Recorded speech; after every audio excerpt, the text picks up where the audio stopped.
Carta de Paulo aos Gálatas, capítulo 5, versículo 13 em diante. Porque vós, irmãos, fostes chamados à liberdade, porém, não useis da liberdade para dar ocasião à carne. Sede antes servos uns dos outros pelo amor, porque toda a lei se cumpre em um só preceito, a saber, amarás o teu próximo como a ti mesmo. Se vós, porém, vos mordeis e devorais uns aos outros, vede que não sejais mutuamente destruídos. O texto sagrado diz para nós que nós, em Cristo, fomos chamados à liberdade.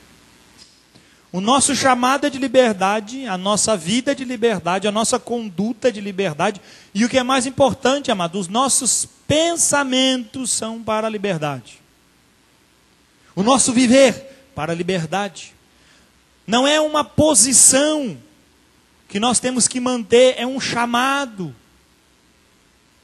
E eu gosto muito desse texto, porque eu, antes de ter um chamado para ser pastor, eu via o pastor como um grande problema para a igreja. E muitos pastores hoje ainda são um problema para a igreja. Porque o pastor, na minha concepção, era alguém que centralizava informações e ações dentro da igreja e não deixava o Espírito Santo agir dentro da igreja. E tem muitos pastores que eles são o próprio Espírito Santo, o próprio Cristo, o próprio ungidão dentro da igreja. Mas é nesse contexto que nós estamos dizendo. Mas eu amo quando a palavra diz que nós temos um chamado à liberdade. E eu, nos meus 19, 20 anos, quando fui trabalhar numa multinacional, ganhando um bom salário, conhecendo tudo que não conhecia, fazendo e acontecendo dentro da minha pequena idade, o que aconteceu? O Senhor brotou no meu coração um chamado. E aí me tira da condição onde é que eu estava estabelecido e coloca numa outra condição totalmente diferente, totalmente contrário a tudo aquilo que eu imaginava que eu passaria, contrário a tudo aquilo que eu imaginava que eu me prepararia. Eu queria ser engenheiro mecânico. Deus me bota eu 4 anos e meio num seminário. Eu gostava de fazer cálculos, de fazer projetos. Deus me bota numa sala aprendendo psicologia, didática, como fazer uma boa aula, como ensinar. Não há saco que aguente uma situação dessa. Eu dizia, Senhor, para ser um pastor precisa passar por isso. Dá vontade no primeiro semestre do seminário de sair correndo. Vou embora, rapaz. Isso aqui não tem nada a ver comigo. Mas quanto mais eu corria do chamado, mais o chamado me constrangia a servir.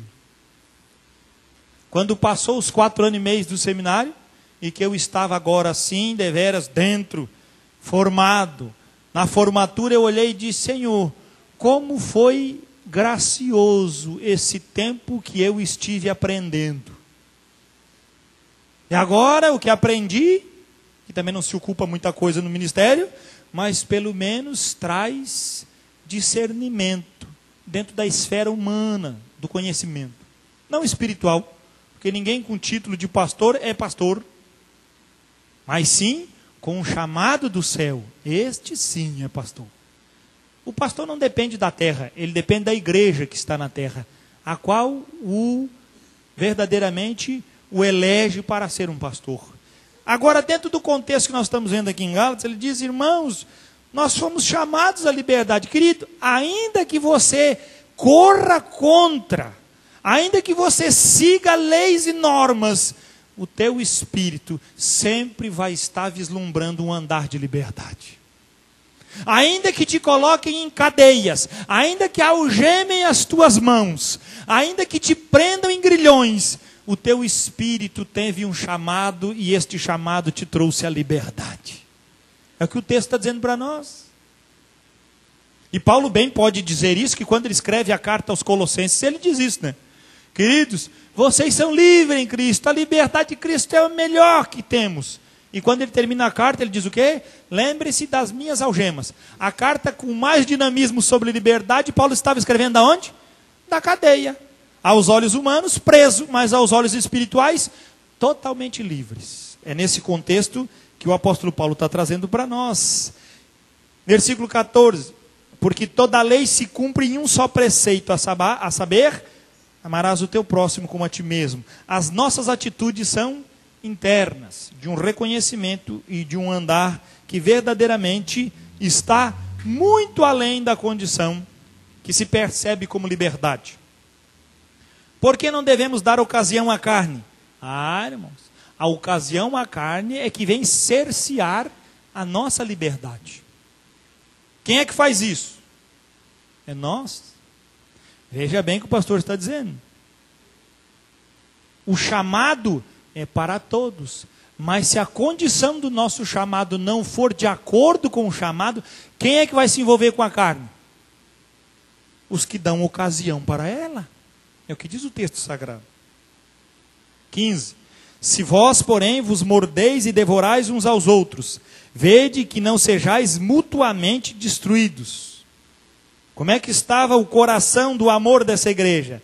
Um querendo o fígado do outro. 16. Digo, porém, como é que Paulo ensina a igreja a voltar à liberdade e não dar ocasião à carne?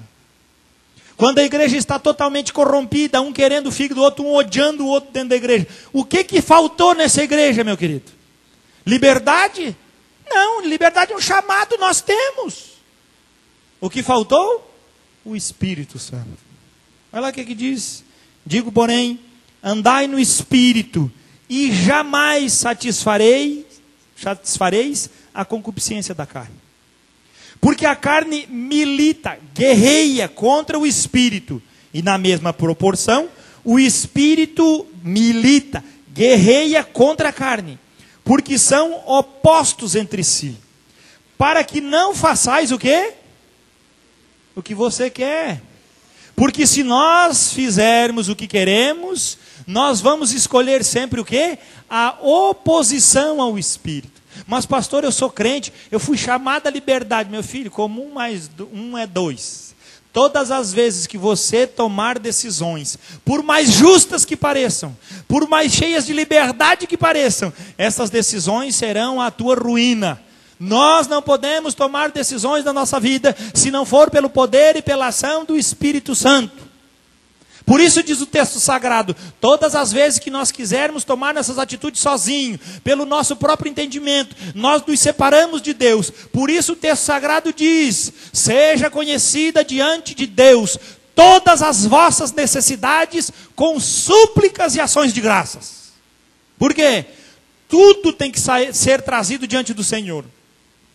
Até o feijão, o arroz, tudo que você vai colher, que vai angariar, que vai trazer, que vai ter influência sobre a sua vida, ore, consagre, esteja ciente e consciente de que todas as coisas que fazem parte, para mim e para você, é diante de um conceito de liberdade.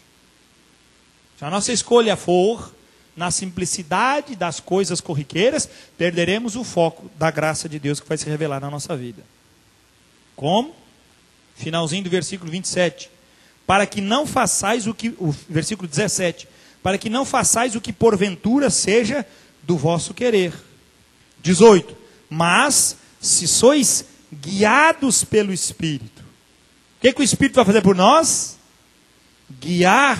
Ele não vai tomar o nosso pensamento e impedir nós de tomarmos as decisões que nos compete a nós. Porque se ele está falando que nós, por decisão própria, escolhemos dar ocasião à carne, nós, por vontade própria, podemos dar também a oportunidade do Espírito nos guiar. Quem que vai escolher isso? Nós. É eu e você que vamos escolher isso. Por isso que o texto está dizendo, se sois guiados pelo Espírito. Por que se sois? Porque tem muitos que não são guiados pelo Espírito, irmãos. Que dão ocasião à carne. Se sois guiados pelo Espírito, não estáis debaixo da lei, não estáis sob a lei. Ora, as obras da carne são conhecidas, e aí você pode ver se você está dando ocasião a elas ou não.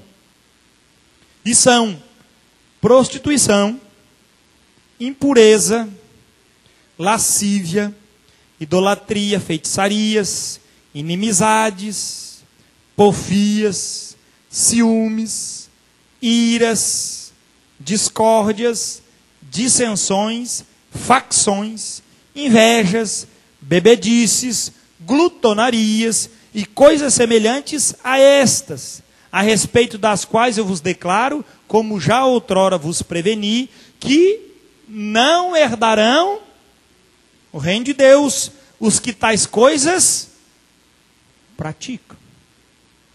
O que Paulo está dizendo aqui? Está trazendo um alerta. Ele está escrevendo essa carta para quem? Para os irmãos de Gálatas.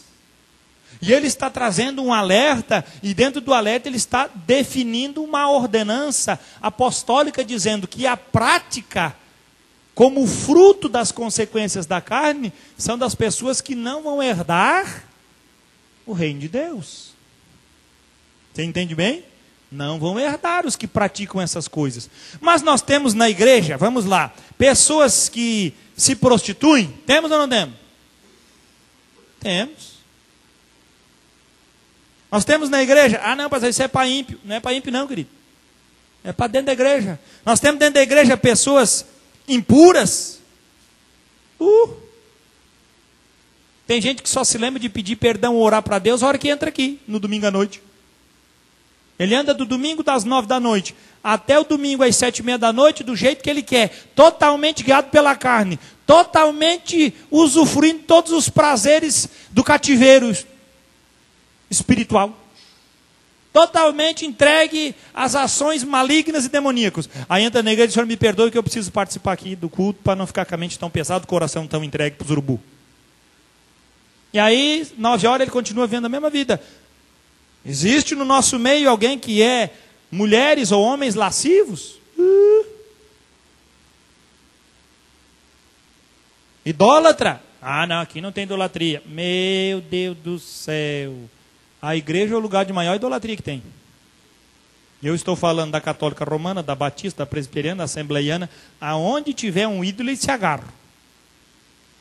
Nós não temos aqui os postes ídolos, mas no coração temos muitos ídolos. Muitos não estão aqui hoje por causa de quê? Por que não estão aqui hoje na manhã para ouvir a palavra, para aprender mais?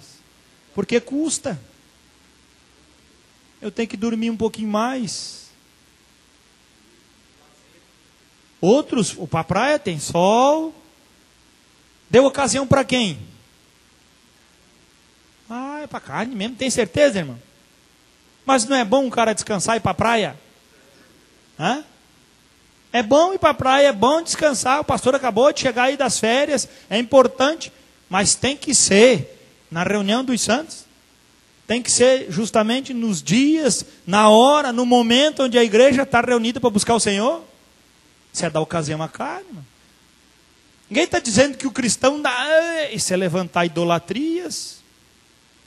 Isso é levantar circunstâncias das quais não está tendo a dinâmica do reino em primeiro lugar.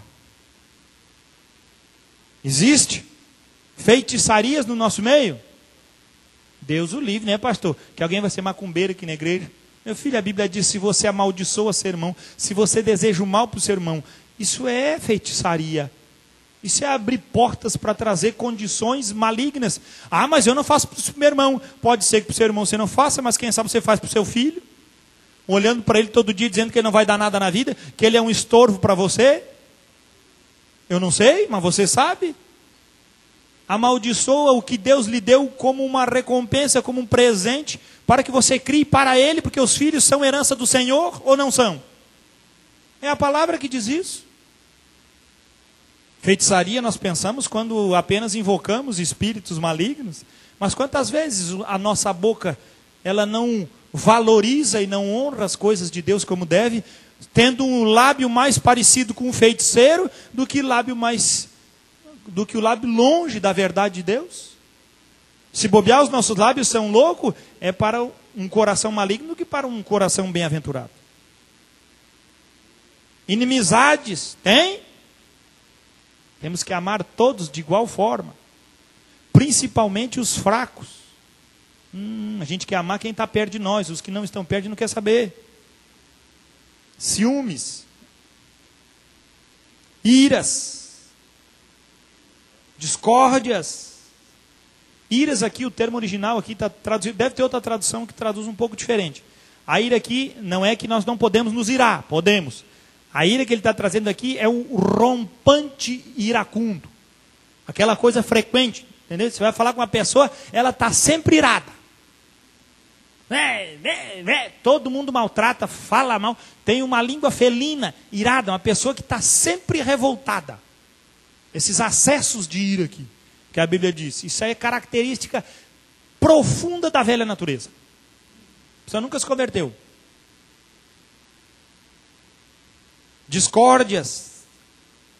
Discórdia aqui não é discordar de ideia, viu, querido? Discórdia vai levar a confusão tamanha ao que já vem logo depois, a facção, a partidarismo. Isso também a Bíblia contém. Dissensões, facções, que é o partidarismo. Invejas, bebedices, glutonarias. Ai, crentaiada come muito? Muito pouco, né?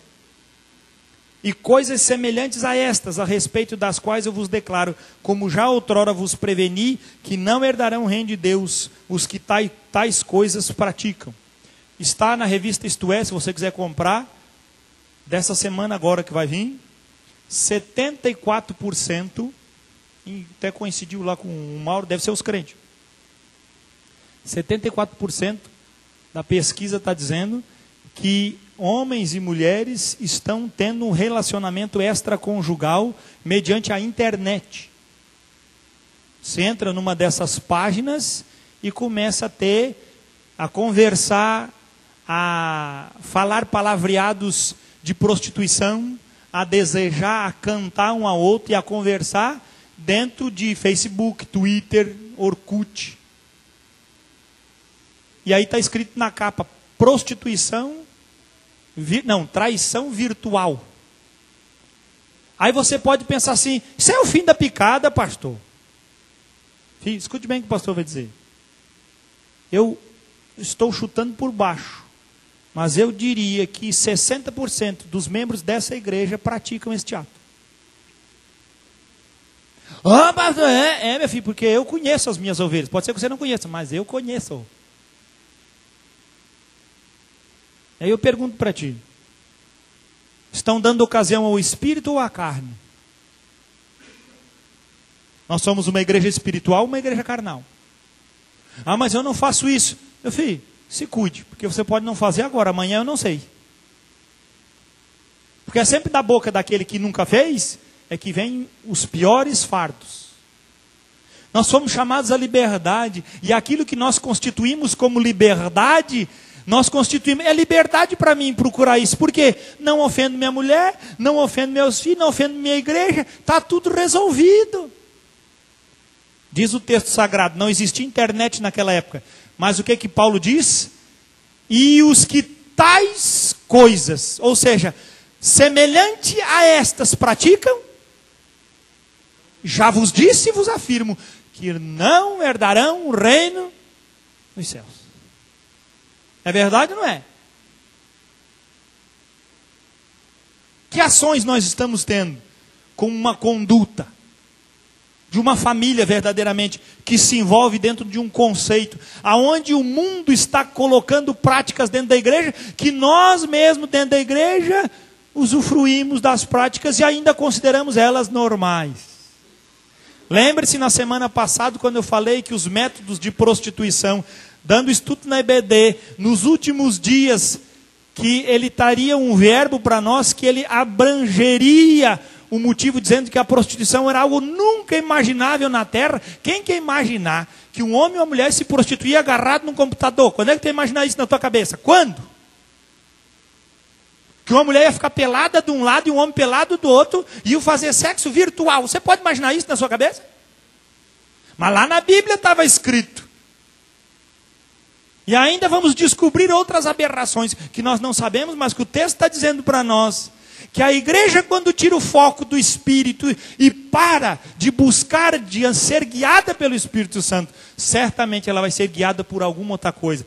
Preste atenção, você que é jovem, adolescente, você que é casado, você que tem pai, você que é casado há muito tempo também.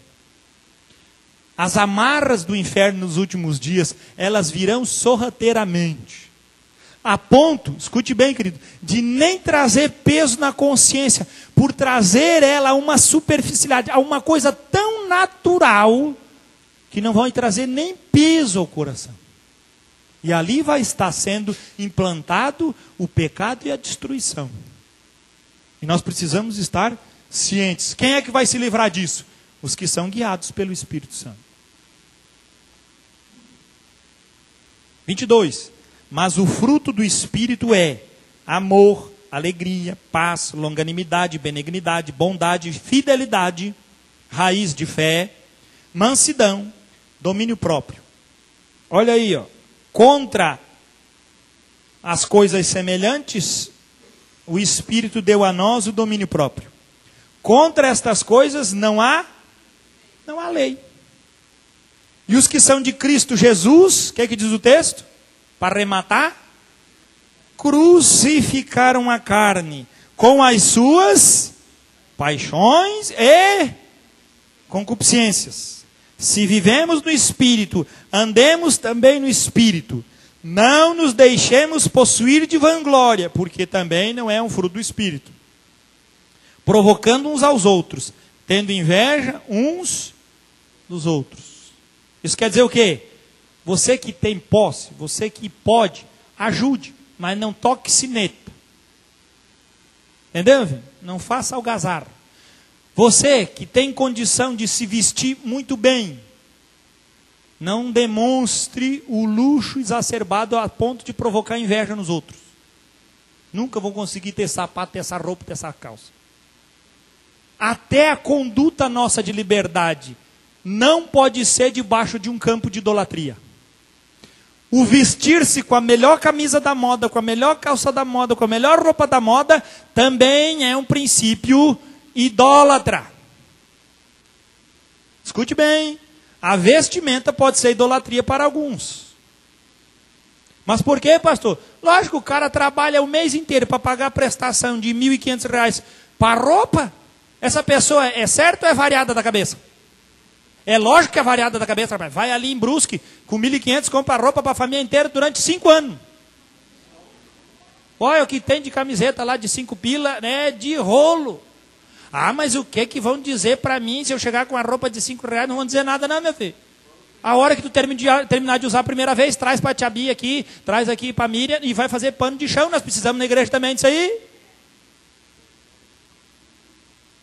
Use a cabeça, meu filho. Tem gente escravizado por causa de consumos e bens.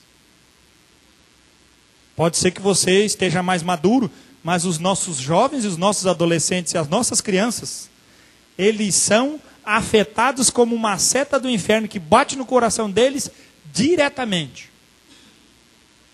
Diretamente para isso. E como os nossos olhos é difícil de perceber. Nós precisamos distinguir entre coisa boa e cara, que às vezes precisamos comprar e adquirir, de coisas caras que são iguais às outras baratas que você vai comprar. Cuide. Ah, pastor, eu preciso comprar uma bota aqui que custa 2.000, mas ela vai me proteger disso. Compre, ela vai ser útil para ti, para o seu serviço, para aquilo que você tem necessidade. É direito seu, compre, mas é muito caro, eu vou comprar de borracha, que não vai funcionar. Agora eu comprei a bota, agora vou comprar a calça de 5.000, botar um colar de 20.000, isso já é idolatria. Veja bem, gastar coisas boas nem sempre quer dizer que você está errado. Por isso que nós precisamos ser guiados por quem, queridos? Pelo Espírito. Ah, se não fosse o Espírito Santo em nós. Meus queridos? Que seria de nós? Para encerrar, Efésios capítulo 3. Próximo livro aí para frente. Efésios 3, versículo 14. Assim como Paulo orava pela igreja de Éfeso, assim também oro por esta igreja. Mas quero terminar este culto da manhã convidando vocês a nos colocarmos verdadeiramente em oração, assim como diz o texto sagrado. Efésios 3, 14. Por esta causa me ponho de joelhos diante do Pai, de quem toma o nome toda a família, tanto no céu como sobre a terra, para que segundo a riqueza da sua glória, vos conceda que sejais fortalecidos com poder, mediante o quê? O seu Espírito no homem interior. E assim, pelo poder do Espírito no homem interior, habite Cristo no vosso coração pela fé, atitudes de fé, caminhar de fé e fidelidade.